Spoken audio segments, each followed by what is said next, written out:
Good afternoon, everybody. Welcome to this December edition of Facebook Live Talking Ed. I'm Jason Glass, proud to be the superintendent and chief learner here at Jeffco Public Schools, and we're broadcasting today on a beautiful pre-holiday day in December. And we're going to talk a little bit about our schools and our kids' future. But today our focus is on the new enrollment system, or I guess not so new now, we're a year in, but relatively new enrollment system, EnrollJeffco, and kind of what we've learned about that, what changes we can expect to see this year, and then what we've learned and are thinking about changing going forward. I'm joined by Jeffco's enrollment coordinator, Shannon Fitzgerald, and we're going to talk a little bit about her story and how she came to do this work in Jeffco. So let's start with that. You're a Jeffco mom and a Jeffco grad, so Tell us a little bit about your family and your connection to this community and district. Yeah, for sure. Well, my family and I, we live up in Arvada, and so we have 3 children, all of whom go to Jeffco Public Schools. And so when this opportunity came to help out the district in this way with sort of my expertise or line of expertise with insofar as enrollment and registration, I jumped on it. My history or my professional history has a lot to do with working in the K through 12 space, predominantly in with helping both cities and large school districts with improving their enrollment systems and procedures so that everyone can have equitable access to all the different schools that are offered. And you're a Jeffco grad too? I am. Yeah. Where did you go to school? I went to Pomona High School. Pomona. Okay. Go Panthers. Mm-hmm, right? Indeed. Okay. Yes. Graduation year will not be named. Right. We won't get into that. Yeah. But you're one of those generational stories that we talk about, right? You grew up here and your kids are in this community now, and you do this work around enrollment systems, as you mentioned, with cities and other school districts, and so you're sort of a local expert that we were able to bring in when we decided to stand up an online enrollment system. So can you tell us some about some of the challenges that come with designing these systems for school districts or other enrollment services, and what lessons you learned and how you brought those into Jeffco? Yeah, for sure.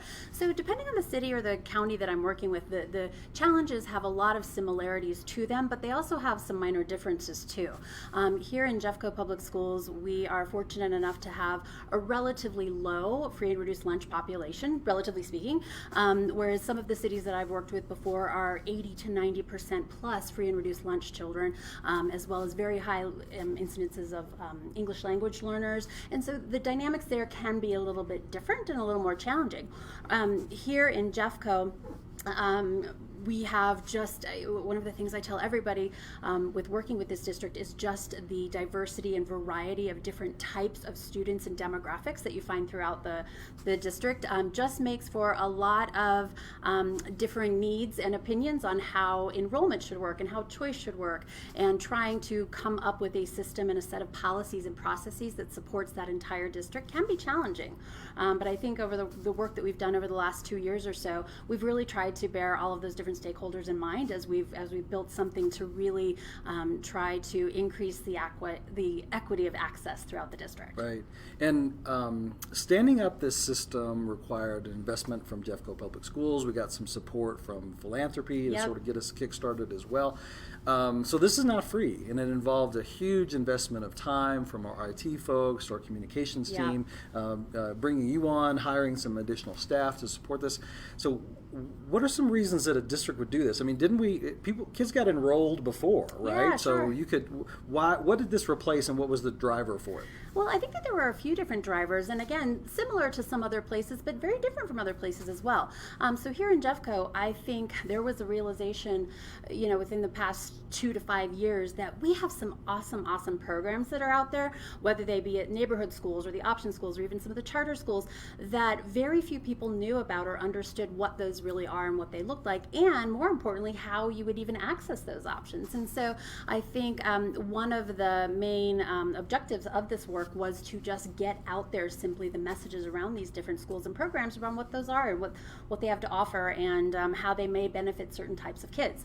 So that was certainly one objective. Another objective from a parent and family perspective was we heard lots of different feedback, and when we sat down and actually looked at what those processes were, they were all over the place, right? And so 5 years ago or even 3 years ago, if you were a family and you were interested in 3 different schools, you had to go to each of the individual schools physically, fill out 3 different forms that were all essentially asking you the same information, and then abide by 3 different timelines. And so just from an ease of use perspective, it was very, very cumbersome for our families.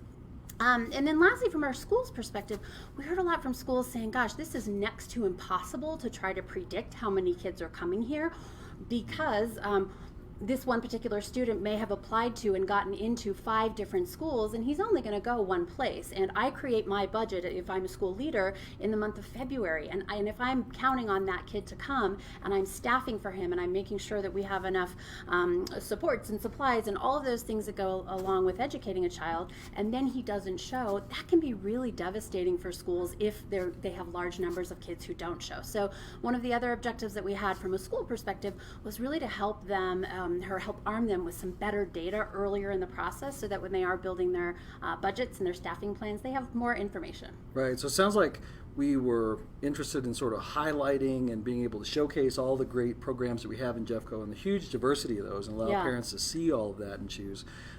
We also wanted to reduce some of the inefficiency and inconsistency that the paper process had, and we wanted to create some budget stability for our principals as they made plans for what enrollment was going to be, and then planning for the next school year.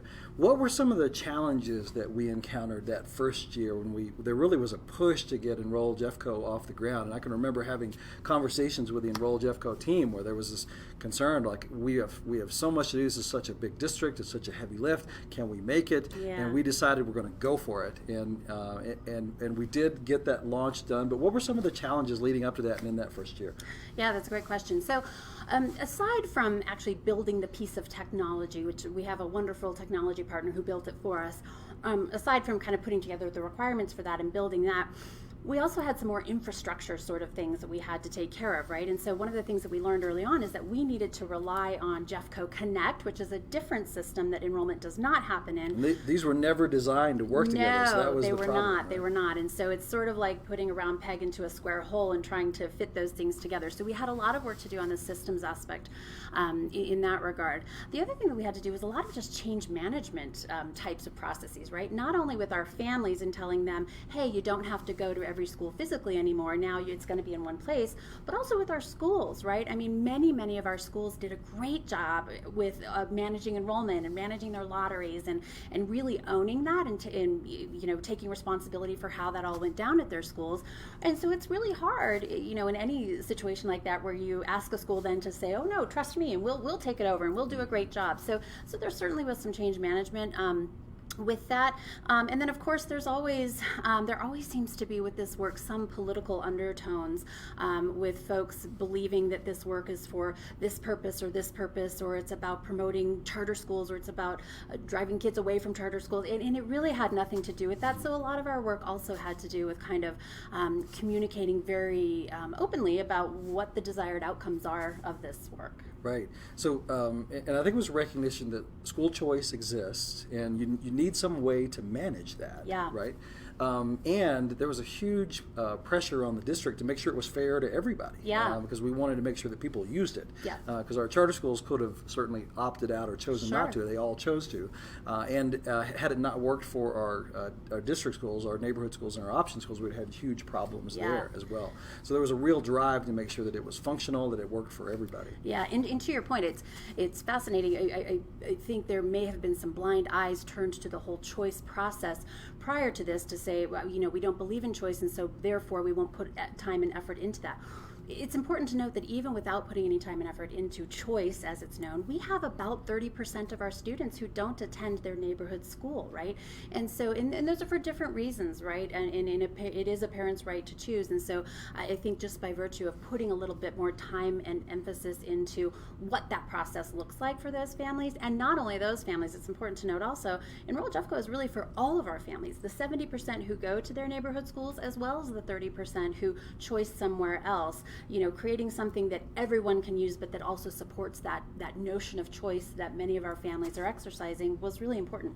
Right. One of the things that I sort of brought into this conversation was looking at and studying from the private sector kind of online transactions, right? And with online companies, they want to make the online transaction as seamless and fast as possible. That's why Amazon has the one click, right? It's really easy to buy something. And so that's some of the same idea that we wanted to have with EnrollJeffco. There's certainly a lot more information that we have to collect because we've got to contact parents, people move, multiple families, multiple schools. Like, it's more complicated than one click. But we did want to make that process as seamless and as smooth as we possibly could. What are some of the things that that we learned last year that we've now rolled into this year?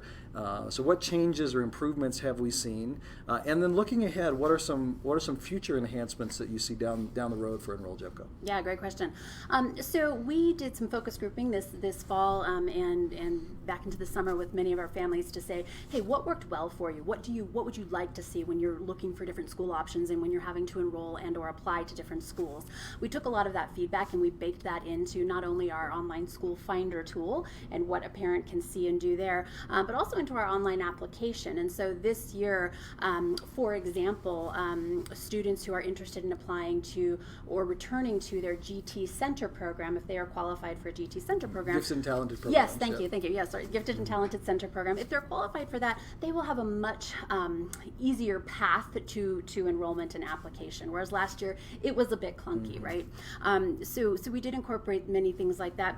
In addition to that, from a school perspective, we've greatly enhanced their ability to see data in real time and manage that data in real time, and have it be the right data that they need. And again, last year we were just so busy getting things off the ground that we had to prioritize certain things, and not everything happened as elegantly as we might have hoped it would, but this year we feel as though we're in a much, much better spot. Right, and then looking forward, I know that there have been requests and folks have asked around, what about some different sort data or analytics about schools, performance data, enrollment data? There is demographic data and some of that already present, but talk some about what we're thinking about as far as any sort of data systems or more information that will add to assist parents in making choices. Yeah, for sure. So some of what we heard in these focus groups and in other places as well is parents saying, it's great to know the address of the school and a picture of the school and some of the very basic demographics, but we really want to dig deeper. We want to understand, what is the school culture like? Now, of course, as you and I both know, the best practice is always to take an hour and go visit the school and tour the school and really understand that and ask those questions in person. However, absent that, if we can put on our school finder tool a little bit more deeper information around the school, how do their students perform on assessments? And that's just one piece of the pie, right? I don't think there's any intention to say let's just put a grade on any given school, but I think we do want to put on there more meaningful data so that a parent could make heads or tails of how their child might fit there. And those types of data points, as we'll be working over the course of the next year to figure out what that looks like exactly. But some of those data points could be things like student satisfaction survey data. Are kids generally happy to be at the school? They could include attendance rates. They could include safety measures.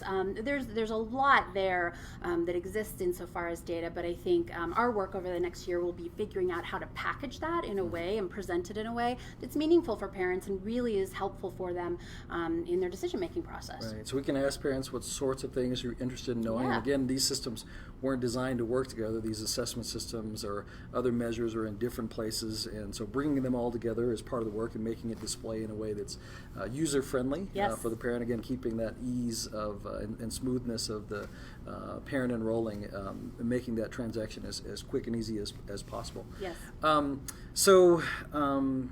Then EnrollJeffco is open now. Yes. So parents are taking part. We've had around how many folks have enrolled already? So we opened the round one enrollment window for the 2021 school year just last Tuesday, a week ago today. And as of right now, we have just north of about 25,000 families who have come into the system to confirm that their student will be attending the school that they are projected to or that we anticipate that they'll attend, which is awesome. That's a great number of people.